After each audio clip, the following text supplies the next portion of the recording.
ফেসবুকে AB test of on করব কিভাবে আজকের এই ভিডিওর মাধ্যমে আমরা দেখতে পাবো। তো বন্ধুরা ভিডিওটি স্কিপ না করে শেষ পর্যন্ত দেখবেন। অনেকে এবি টেস্ট অন করার পরে আর তার ভিডিওটা খুঁজে পাচ্ছে না তার আইডিতে।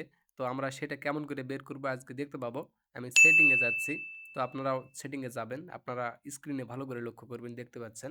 এই সেটিংয়ে আমি ক্লিক দেবো এখন। সেটিংয়ে ক্লিক দেওয়ার পরে এরকম একটা অপশন চলে আসবে। আসার পরে নিচে স্ক্রল করবেন।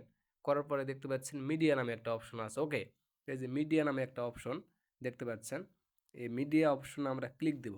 দেওয়ার পরে এই যে এরকম একটা ইন্টারফেস চলে আসবে। আসার পরে নিচে একদম নিচে স্ক্রল করব। ওকে, তো নিচে স্ক্রল করার পরে আপনারা দেখতে পাচ্ছেন অটোমেটিক এবি টেস্টিং। তো অটোমেটিক এবি টেস্টিংয়ে আমরা ক্লিক দেব।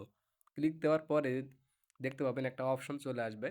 এই যে দেখতে পাচ্ছেন অটো এবি টেস্টিং। এটা আপনার যাদের এরকম নাই তারা অফ করে দিয়ে অন করে দিবেন, তাহলে আপনাদের এটা অফ অন হয়ে যাবে। আর যাদের অফ করা আছে তাদের তো করাই আছে, আর যাদের অফ করা নেই অন করা আছে তারা অবশ্যই এখানে এসে এই জিনিসটা আপনারা অফ করে দিবেন। তো বন্ধুরা অবশ্যই যারা আমার চ্যানেলটি সাবস্ক্রাইব করেনি তারা অবশ্যই চ্যানেলটি সাবস্ক্রাইব করে দেবেন।